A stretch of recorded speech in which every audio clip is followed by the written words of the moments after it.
Welcome to another episode of The Brand Called You, a podcast and podcast show that brings you leadership lessons, knowledge, experience, and wisdom from thousands of successful individuals from around the world. I'm your host, Ashutosh Garg, and today I'm delighted to welcome not just a very accomplished professional, but a professional turned musician, Mr. Dhruv Shrikent, aka Druv Kent, from Singapore to our show. Dhruv, welcome to the show. Thank you for having me. Lovely to be here. Dhruv is a musician and a former banker. He's a music entrepreneur, a singer, a songwriter with Druv Kent Productions Private Limited. He's the former managing director of Deutsche Bank. His song, Little Bit of God, became the first song by an Asia-based artist to be playlisted on BBC Radio. His song, Don't Burn Away, was on the US Top 20 and reached number one on the world indie charts. And his Hindi song, Hindustan Meri Jaan, is ranked among the top 10 patriotic songs in India. His live band, simply called the Druv Kent Band, has won international awards and played a number of festivals and sold out shows in Singapore, Dubai, and India. Dhruv, what an amazing journey you've had. So before we talk about anything else, tell me about your own journey from a career in banking to becoming a singer and a songwriter. Well, one hell of a transformation, that's for sure. Mm-hmm. Yeah. So, I grew up in India. I went to business school in the US on a scholarship.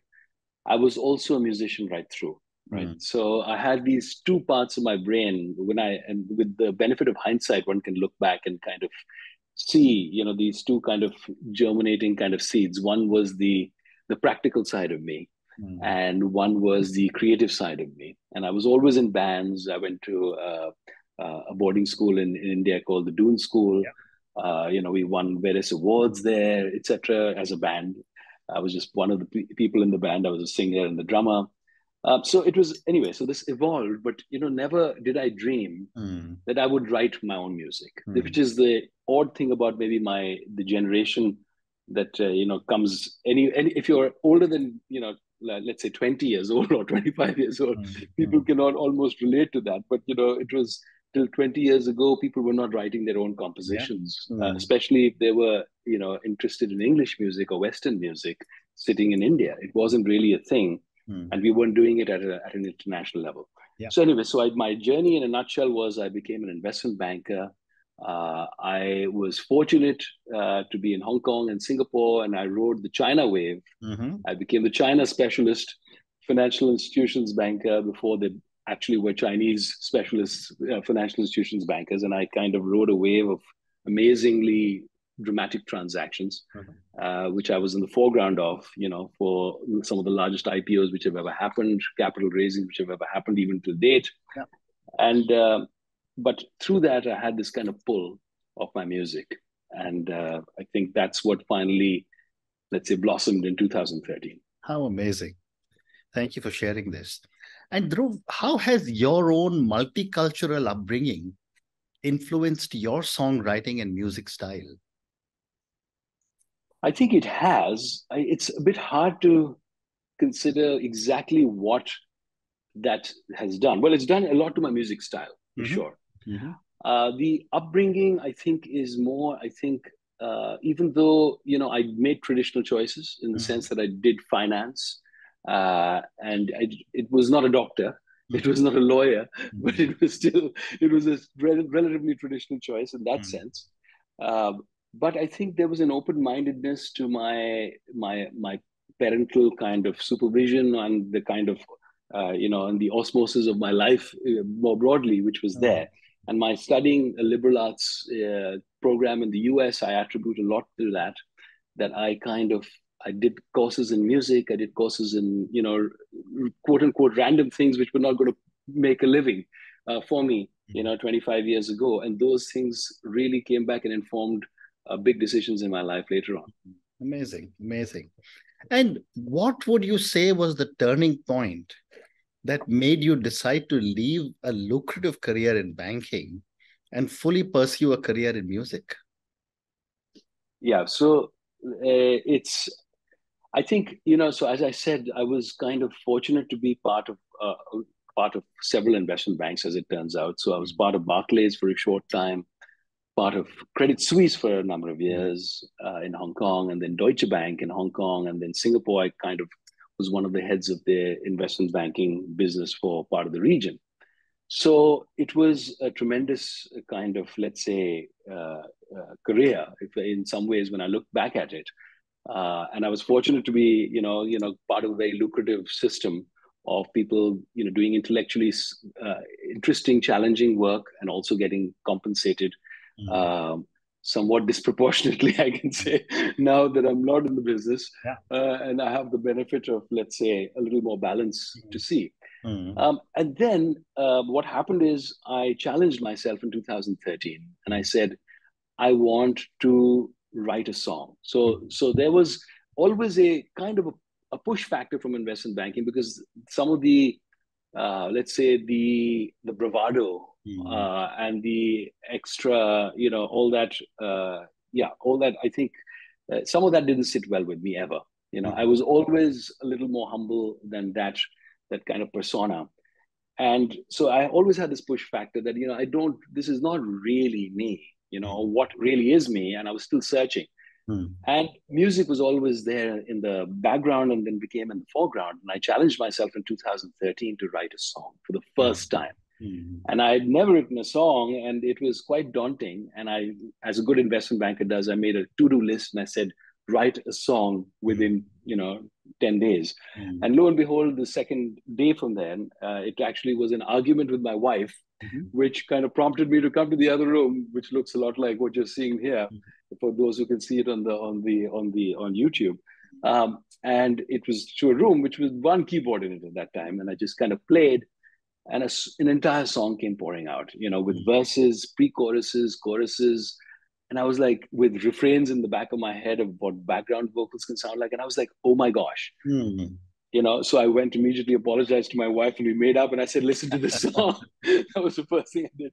But the point is, it triggered an entire journey. And then I had the question, after a month of songwriting, I had a question to confront, which is, if not me to create these songs, which are coming through me as a vehicle, who else would do that? And how they would be true to the actual, let's say, the essence and the soul of where the song seems to be coming from. So I just kind of made a bold choice after lots of discussion. It took me 6 months, a lot of introspection, and my wife was very supportive.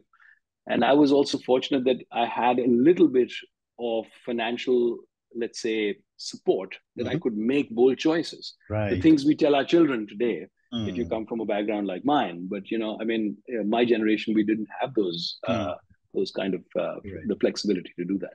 Well said, well said. And as you were growing up, what would you say were some of your biggest musical influences or influencers? Yeah, music influencers had a different meaning back in the day. They were actual musicians, not people who could help you on your Instagram. Right. So, I grew up in a house filled with music in Calcutta, now Kolkata. And I had, we had beautiful, I have images of this lovely large drawing room, the turntable being played, and you're listening to either Kishore Kumar, or you're listening to Elton John, or you're listening to the Beatles. Of course, all of that had kind of almost predated my arrival on Earth. The Beatles had already broken up, etc., all that stuff. But I was listening to jazz from Fela Kuti from Africa, or Begum Akhtar, and then which became, a few years later became Nusrat Fateh Ali Khan, the great god of one of my inspirations. And then there was R.D. Burman playing, and there was Kishore Kumar. And so it was just like a mix, a motley crew of everything. But my heart was kind of stolen, I think, when I heard folk singer-songwriter stuff of the 70s, like James Taylor. I said, that is just something which is coming from a real pure soul, coming out into the world of expression. And that's what I really wanted to channel. Wow. And, when I was reading about you, Dhruv, preparing for this conversation, it was fascinating that your music often revolves around human emotions and stories. Yes. Is there a personal experience that heavily influenced one of your songs? Yes, I would actually say that almost each of my songs comes from a deeply personal. I mean, I think what's happened also, just if I could just take a little bit of a step back, is that now each song has become a bit like an album was in the 80s. Yeah. You know, an album was a body of work, which encapsulated a whole bunch of things and invested a lot of time. Now, a lot of people, you know, some people are maybe not spending that much time on a song. It's kind of easy to write. There's the recording costs are relatively minimal, so you can just put it out there quite easily. So there's that camp. My camp is slightly different, where I'm taking a song and I'm curating it, reworking it, really kind of engineering it, and it's coming therefore from a deep personal space, a place for that I want to kind of express. So I'll give you a couple of examples, but till I get to maybe what might be the best example of what you're saying. But Little Bit of God is a song about faith, something that I've grown up around me, you know, but looking more from my perspective through the lens of philosophy rather than the prism of, let's say, actually even God or religion. And it's called Little Bit of God, which is a bit ironic. Don't Burn Away is you know, a metaphor of the earth burning away, but it's almost as much about me burning away and losing my innocence and youth and, you know, everything else. What it's all about is a love song I wrote to my wife, and it's got no words of love in it. Almost, it's just like, what does love look like after 10 years or 15 years of marriage? You know, and that's it. It doesn't, you know, always have the words "I love you" in it, sadly, but that still means it's love. Anyway, the song I would kind of point to, I think, since you've asked this question, I would say is "I'm Still Riding," which is a song which is I wrote to my father, who had already passed many years before, sadly, when I was still a young man. And but when I became a musician, it was kind of one of the things that I kind of really wanted to get out there. And it's a letter I wrote to him in a way, telling him that I'm okay. You know, I mean, you know, we were all worried about your health, but I know you were probably worried about what you're leaving behind, right? So I'm okay. Amazing. So that's what the song is about. What a powerful story. I must listen to the song. Yeah. My next question, Dhruv, is that, you know, you've topped charts and received numerous accolades all over the world. Which recognition or milestone has meant the most to you? And this may be an unfair question. I'll give you a fair answer then, which is as much as all those charts and, you know, BBC radio and awards, etc., and hitting number one, etc., mean something. They don't mean as much to me as when I get to the end of a song, when I finish the recording. And to put it in context, it takes hundreds of hours of work on that one song to get me from the first time I'll hit a note on a song and start thinking about an idea and start phrasing something, and then I'll rework it, rephrase it, rework it, you know, change every chord, every word will be re-examined, and every movement. Finally, at 2 o'clock in the morning, I'll wake up and say, "That's the word I'm looking for." So all that journey has happened. Then you go record it somewhere with people you love and admire. That process takes hours, and then the edit goes to and fro, up and down. My point is, it's a huge, and I'm just like sitting like in that case, like an investment banker would. I'm really listening with my eyes closed and saying, that's not quite right. That drum needs to be a little different in tone or pitch. And then finally, when it comes back after all these versions and you have the final song, I just break down. Literally, I said, that is what I had in my mind when I started. I didn't even know what it was, but that's what I was looking for. And now I can hear it. Wow. Now I'm ready. Yeah. Wow. So amazing. And what would you say are some of your thoughts on the importance of authenticity in today's music scene? Whoa, that's going to get me canceled. No, I'm just kidding. I think authenticity is a huge piece of music, right?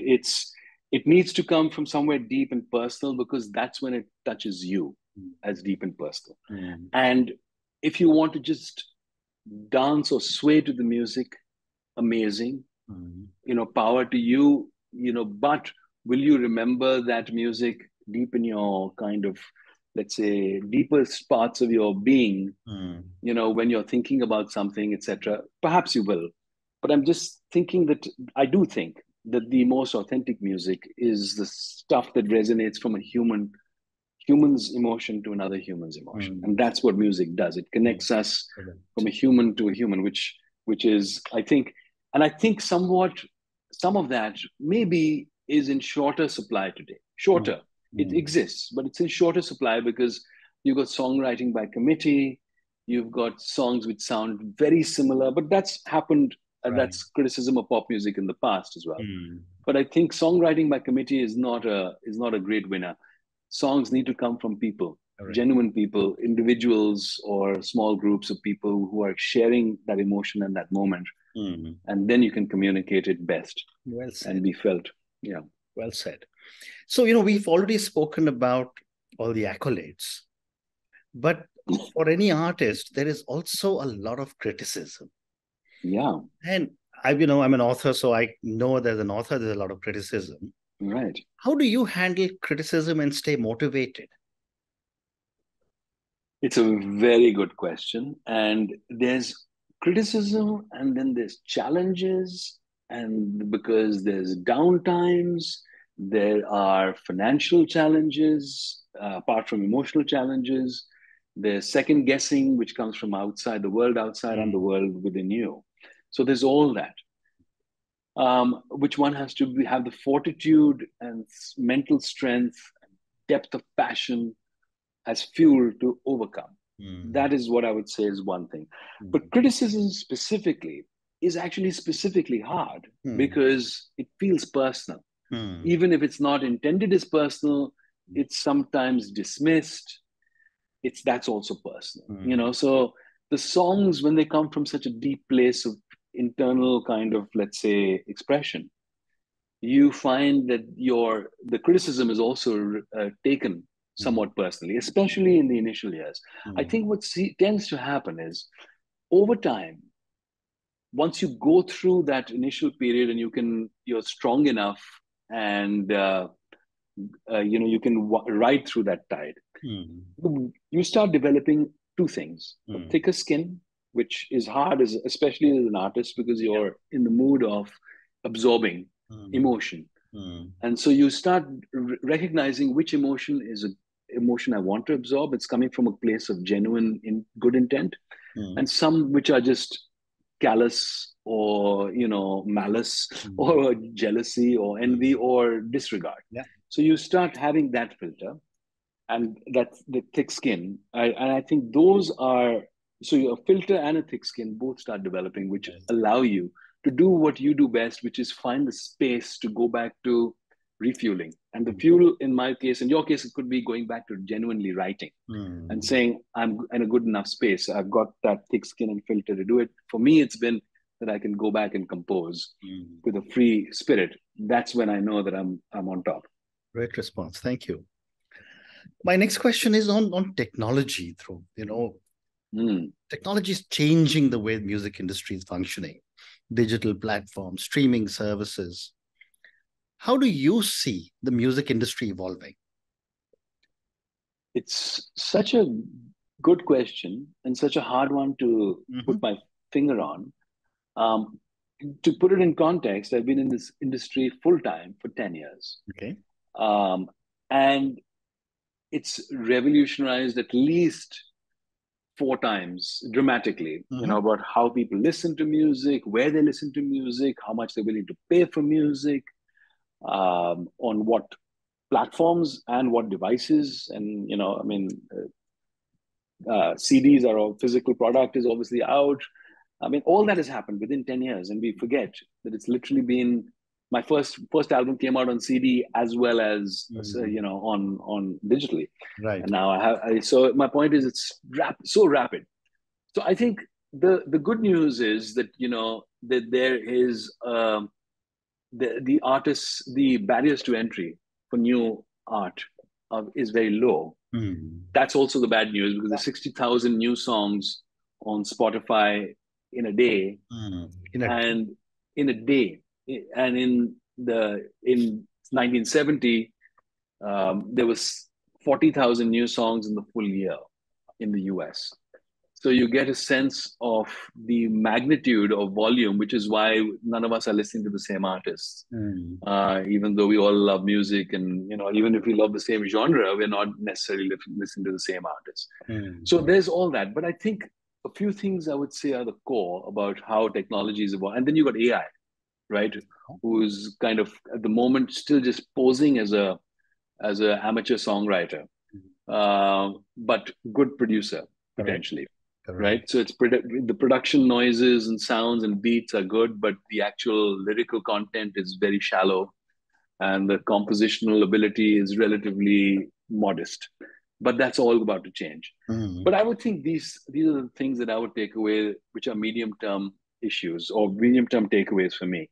One is I think that the human-to-human element is still key, because an AI is not listening as a human can. At least not yet, and maybe not for the next many years. So I don't think they can ever respond with the same level of emotional response than humans can. So I think there's that advantage. I think secondly, I would say live performance art and live performing music are still here to stay. Absolutely. Right? They have an immediate resonance, which is visceral, and interactive. So I think that has kind of tested a few of the passed a few of the tests over the last few years at least. And I think the one big revolution that's going to come, I think, is in that, in fact, in live performing, being able to watch it from your living room and feel like you're there. Amazing. As opposed to just watching it on a TV screen, but feel like you're part of the audience, you're part of that interactive experience.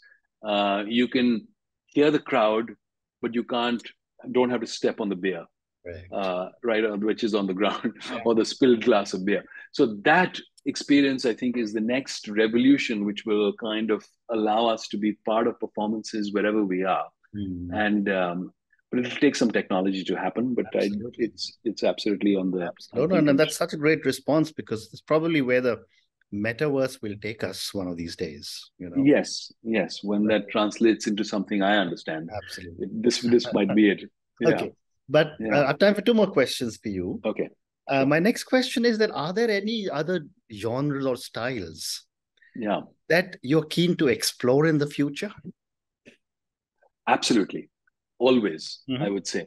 Yeah. So it depends on what the so I started, let's just say, for people who don't know my music and might take an opportunity to listen to my music, I started 10 years ago with this very organic folk rock Americana kind of style, right? That's what I kind of wanted to kind of create, and that's what I created an entire album around. Then I evolved to a slightly cleaner version of that same thing. So the guitars are not so twangy, you can't hear crash cymbals. For people who are musical, they'll understand that. But when you listen to it, even if you're not musical, you'll understand what I'm saying, right?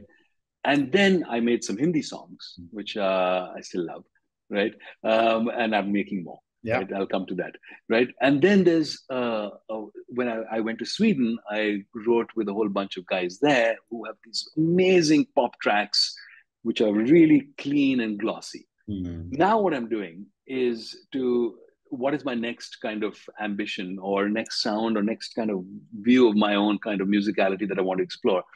So two things. One is I want to do, I consider myself an Indian person as a person, but an international citizen. I've been based out of India for all my life, pretty much all my adult life. I've been studying all over the world. I've got friends from all over the world. I want to make music that is mine, which is not fitting into a box. It's an international fusion kind of music, which really talks about, and it's contemporary. So it's not going 20 years back where fusion music was, but it's world music from my lens of today. And that's what I'm making an album on in London. So that's one thing I'm working on. The second thing I'm doing is just writing more Hindi film songs, which hopefully get placed into some movies, which I'm working on, and Netflix shows. Oh, wonderful. Oh, wonderful. Good luck. And my last question to you, Dhruv, and this is for the many, many people who will listen to our conversation. Yeah. What's a fun fact about Druv Kent that most people might not know? Oh, gosh. I don't know. I mean, I tend to, when I look back at some of my social media and I tend to come across as somewhat serious and intense. And actually, just like, I mean, lots of people, I've got, another side of me, which is more, I would think more than 50% of me, which is light and frivolous and funny. Right. So I'm very well regarded amongst my friends for a sense of humor, even though they won't tell you that. I'm telling you that. No, I'm just kidding. Wonderful. Take it from me. Yeah. It's true. No, okay. No, Absolutely. Well taken from you. And communicated to all the audience. Exactly. And on that note, Dhruv, thank you so much for speaking to me about your own amazing journey. What an incredible life you have, and clearly you're having lots of fun doing what you're doing. And I think that is the most important when you look at it from the perspective of someone who's my age. Then you look back and say, is life good? And are you doing things that you are enjoying doing? And you seem to be enjoying everything that you're doing. Thank you for talking to me about so many different aspects of music. I learned many new things from you. And thank you for talking to me about what you are wanting to do in future. Good luck and all the best. Thank you, Ashutosh. Thanks for having me on. Pleasure. Thank you for listening to the Brand Called You videocast and podcast, a platform that brings you knowledge, experience, and wisdom of hundreds of successful individuals from around the world. Do visit our website www.tbcy.in to watch and listen to the stories of many more individuals. You can also follow us on YouTube, Facebook, Instagram, and Twitter.